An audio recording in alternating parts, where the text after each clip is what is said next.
Hi viewers, India's largest digital media network Suman టీవీకి స్వాగతం. ఉరుకుల పరుగుల జీవితంలో అందరం టెన్షన్తోనే మనం బతుకుతూ ఉన్నాము. సో ఈ టెన్షన్స్ వల్ల మనం తీసుకునే ఫుడ్ వల్ల నిద్ర సరిగ్గా లేనందువల్ల ఎన్నో అనారోగ్య సమస్యల్ని మనము ఫేస్ చేస్తూ ఉంటాం.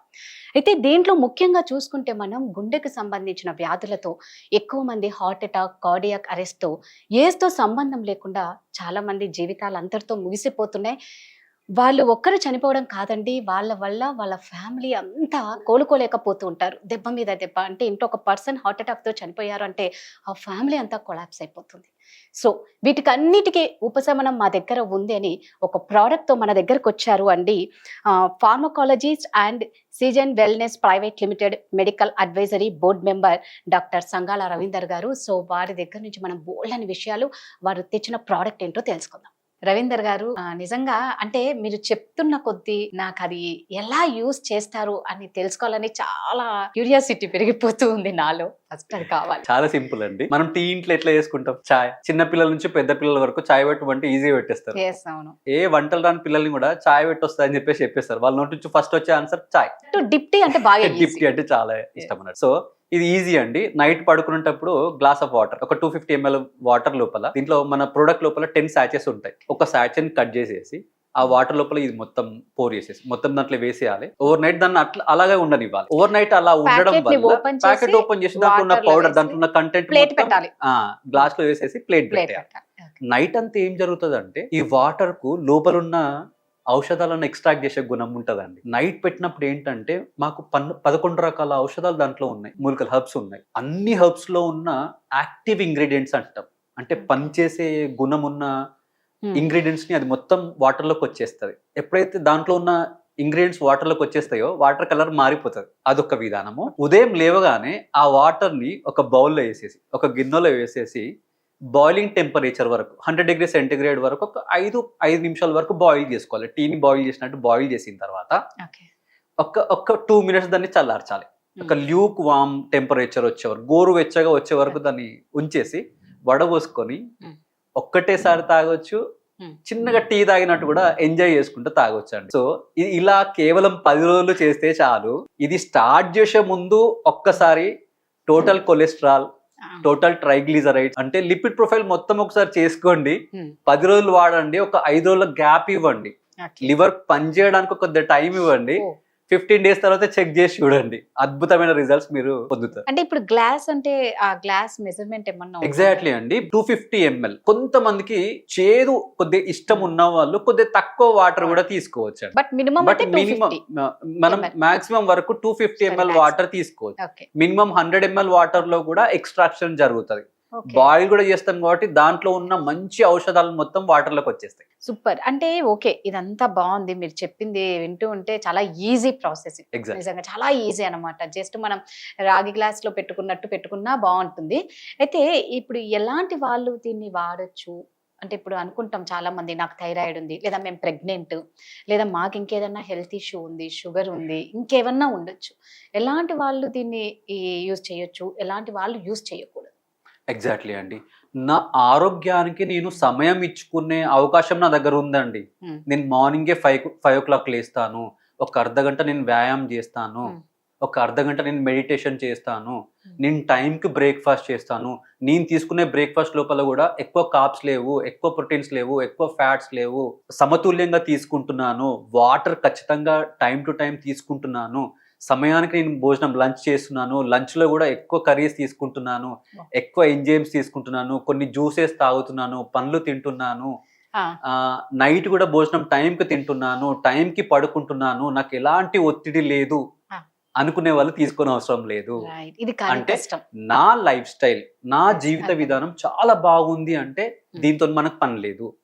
ఎవరికైతే ఒత్తిడి ఉందో, ఎవరైతే టైంకి భోజనం చేయలేకపోతున్నారో, ఎవరైతే జంక్ ఫుడ్ ఎక్కువ తీసుకుంటున్నారో, ఎవరైతే ఎక్కువ ఆల్కహాల్ తీసుకుంటున్నారో, ఎవరైతే ఎక్కువ కార్బ్స్ తీసుకుంటున్నారో, ప్రతి దానికి కొన్ని నిష్పత్తులు ఉంటాయండి. ఇప్పుడు కార్బ్స్ మెయిన్ ఇంగ్రీడియంట్స్ మనకు కార్బోహైడ్రేట్స్, ప్రోటీన్స్, ఫ్యాట్స్ అండి. ప్రతిదీ 30% తీసుకోవాలి. మిగతా అంతా మినరల్స్ తీసుకోవాలి, వాటర్ తీసుకోవాలి, ఫైబర్ తీసుకోవాలి. నేను ఓన్లీ కార్బ్స్ మాత్రమే 60% తీసుకుంటున్నాను, కార్బ్స్ మాత్రమే 60% తీసుకుంటున్నాను, ఫ్యాట్స్ మాత్రమే 60% తీసుకుంటున్నాను, ప్రోటీన్సే ఎక్కువ శాతంలో తీసుకుంటున్నా అంటే మాత్రం ఖచ్చితంగా మీరు 3 నెలలకు ఒకసారి సర్వీసింగ్ చేయించుకోవాల్సిందే. సో ఎక్కువ స్ట్రెస్ ఉందండి, నేను నైట్ షిఫ్ట్ పని చేస్తున్నాను, నైట్ ఎక్కువ నేను టైం పడుకోలేకపోతున్నాను, సరిగా పడుకోనప్పుడు నా లివర్ ఎక్కువ ఒత్తిడికి లోనే అవకాశం ఉందండి. ఎక్కువ ట్రావెల్ చేస్తున్నప్పుడు కూడా నా లివర్ ఎక్కువ ఒత్తిడికి లోనే అవకాశం ఉంది.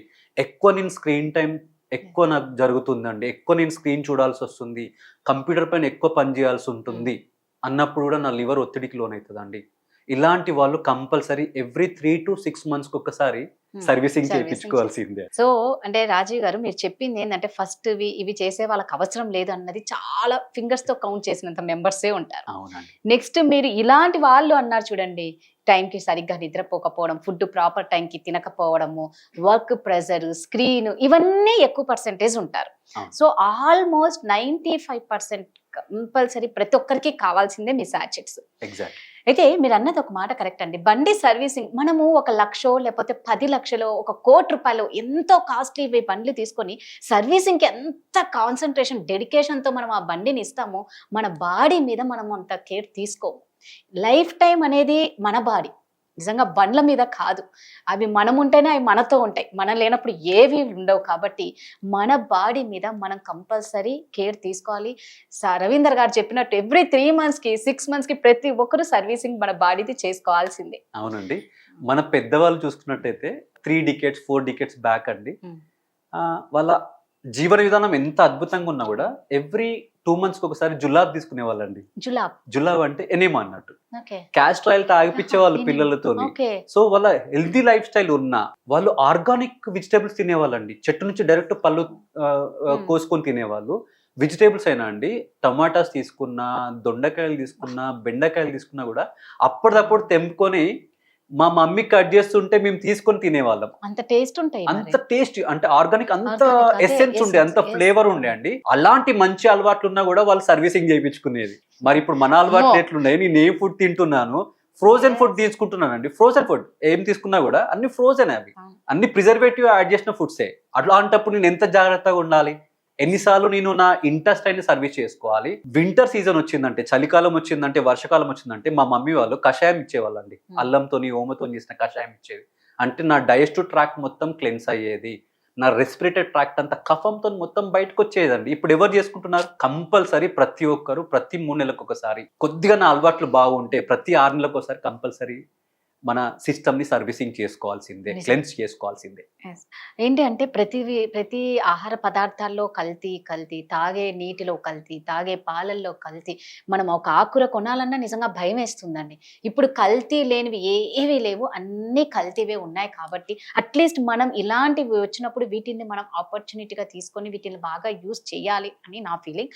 అయితే ఇప్పుడు ఇదంతా బాగుంది. నాకు పర్సనల్గా నాకేమనిపిస్తుందంటే, చిన్నపిల్లలకు కూడా వస్తున్నాయి కాబట్టి దీనికి ఏమైనా ఒక ఏజ్ ఏమన్నా ఉంటుందా? ఈ ఏజ్ వాళ్ళే తాగాలి, ఈ ఏజ్ నుంచి ఈ ఏజ్ వాళ్ళే దీన్ని తీసుకోవాలని ఏమన్నా ఉంటుందా? దీనికి ఏజ్ లిమిట్ ఉండదా? ఏజ్ లిమిట్ లేదండి. కాకపోతే ఏంటంటే అండి, ఒక సర్టెన్ ఏజ్ వరకు అండి, 10 నుంచి 12 సంవత్సరాల వరకు మనకు సెల్ఫ్ డిఫెన్స్ సిస్టమ్ బాగుంటుందండి. బాడీ, మన శరీరం ఏంటంటే, నా లోపలికి ఎలాంటి పాయిజన్స్ వచ్చినా, టాక్సిన్స్ వచ్చినా కూడా వాటితో ఫైటింగ్ కెపాసిటీ చాలా ఎక్కువ ఉంటుందండి. సో 14 సంవత్సరాల వరకు పిల్లలు తీసుకోవాల్సిన అవసరం లేదు. అంటే వాళ్ళ డిఫెన్స్ సిస్టమ్ బాగుంటుంది, లివర్ బాగా పనిచేస్తుంది, కిడ్నీ బాగా పనిచేస్తుంది, చాలా బ్యూటిఫుల్ గా పనిచేస్తుంది అండి. వాళ్ళ లోపల మాత్రం మనము వాళ్ళ లైఫ్ స్టైల్ మోడిఫికేషన్ చేస్తూ ఉండాలి. నేను చెప్పినట్టు నిష్పత్తులు, మన బ్యాలెన్స్డ్ డైట్ అనేది 7 ingredients ఉంటాయండి. వాళ్ళకు ఎగ్జాక్ట్లీ అదే నిష్పత్తితో వాళ్ళకి మనం ఫుడ్ ఇస్తే చాలు. వాళ్ళు తీసుకునే ఫుడ్ లోపల యాంటీ ఆక్సిడెంట్స్ ఎక్కువ ఉంటట్టు చూసుకోండి. మీ ఇంటి లోపల టమాటాలు పెంచుకోండి. టమాటాకు ఎక్కువ ఒరాక్ వాల్యూ ఉంటుంది. ఒరాక్ వాల్యూ అంటే రిడాక్స్ పొటెన్షియల్ తగ్గించేది. లైక్ రియాక్టివ్ ఆక్సిజన్ స్పీసీస్ అనేది ఉంటుందండి. నేను ఆక్సిడేషన్కి ఎక్కువ లోనైనప్పుడు, ఎక్కువ స్ట్రెస్కు లోనైనప్పుడు రియాక్టివ్ ఆక్సిజన్ స్పీసీస్ అనేది నా బాడీ లోపల తయారవుతుంది. దానికి డామేజింగ్ క్యారెక్టర్ ఉంటుంది, డిస్ట్రక్టివ్ క్యారెక్టర్ ఉంటుంది. ఫ్రెష్ ఫ్రూట్స్ వాళ్ళకి తినిపించినప్పుడు, ఫ్రెష్ వెజిటేబుల్స్ వాళ్ళకి తినిపించినప్పుడు ఏంటంటే ఆ కణాలను చంపే గుణము ఈ ఫ్రూట్స్కి ఉంటుందండి. దాన్ని యాంటీ ఆక్సిడెంట్ ప్రాపర్టీ అంటాం. అలాంటి చిన్నపిల్లల్ని గడ్డి పైన నడిపియండి. అలాంటి చిన్నపిల్లల్ని చెప్పులు లేకుండా మార్నింగ్ సన్లైట్కి ఎక్స్పోజ్ చేపియండి. ఒక 14-15 years దాటిన వాళ్ళకు కొద్దిగా స్ట్రెస్ లెవెల్స్ ఎక్కువ ఉంటున్నాయండి. కొంతమంది పిల్లలు ఆ ఏజ్కి రాగానే, టీనేజ్కి రాగానే వాళ్ళ అలవాట్లు మారిపోతున్నాయి. కొంతమంది మాదక ద్రవ్యాలకు అలవాటు పడుతున్నారు, సిగరెట్స్ తాగుతున్నారు, ఆల్కహాల్ తీసుకుంటున్నారు. గాంజా తీసుకుంటున్నారు. దీనివల్ల వాళ్ళ బాడీ పైన చాలా దుష్ప్రభావాలు పడుతున్నాయి. వాళ్ళు ఇది హ్యాపీగా తీసుకోవచ్చండి డిటాక్స్ చేసుకోవడానికి. రైట్. ఓకే. ఇప్పుడు నాకేంటి అంటే ఇప్పుడు మామూలుగా సరే ఇప్పుడు చెప్పిన తర్వాత కొంతమంది చిన్న పిల్లలకి కూడా అంటే జెనెటిక్‌గా ఉండడం వల్ల కిడ్నీ ఫెయిల్యూర్ అవ్వడం అంటే చిన్న పిల్లలకు కూడా వస్తుంది కిడ్నీ ఫెయిల్యూర్ అనేది. సో అప్పుడు వీళ్ళు ఆ పిల్లలు ఇది వాటర్ అలా ప్రాబ్లమ్ ఉన్న వాళ్ళు తీసుకోవచ్చా? ఎగ్జాక్ట్‌లీ అండి. మన పేరెంట్స్ యొక్క సూపర్విజన్ కింద హ్మ్. ఇప్పుడు మనము పెద్దవాళ్ళు ఫుల్ సాచే తీసుకుంటే, చిన్న పిల్లలు హాఫ్ సాచే తీసుకుంటే ఓకే. చాలు. హాఫ్ సాచే. 250 ఎంఎల్ తీసుకునే బదులు 100 ఎంఎల్ తీసుకుంటే చాలు. 50 ఎంఎల్ తీసుకుంటే చాలు. రైట్. ఇప్పుడు ఈ సాచెట్ వల్ల మీరు గుండెకి సంబంధించిన వ్యాధులు కానీ, క్యాన్సర్‌కి సంబంధించింది కానీ రావు అన్నారు. ఒకవేళ ఇన్ కేస్ క్యాన్సర్ పేషెంట్స్ ఏమన్నా దీన్ని తీసుకోవచ్చా? క్యాన్సర్ వచ్చిన వాళ్ళు? ఎగ్జాక్ట్‌లీ అండి. ఇది ఫస్ట్ ప్రభావం చూపెట్టే ఏరియాలు లివర్ అండి. లివర్ పైన వాళ్ళకేమన్నా ప్రభావం ఉంటే మాత్రం ఇది అద్భుతంగా లివర్‌ని డిటాక్స్ చేసే గుణాలు దీంట్లో ఉన్నాయండి. ఓహ్! ఇది ప్రివెంటివ్‌గా చాలా పనిచేస్తదండి. ట్రీట్‌మెంట్‌లో కంటే అది రాకుండా ఆపే గుణాలు దీంట్లో ఎక్కువ ఉంటాయి.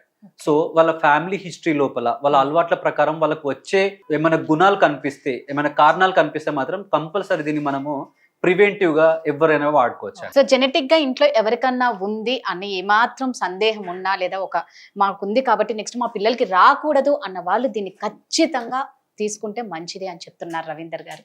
సూపర్ అండి. Thank you so much. Thank you అండి.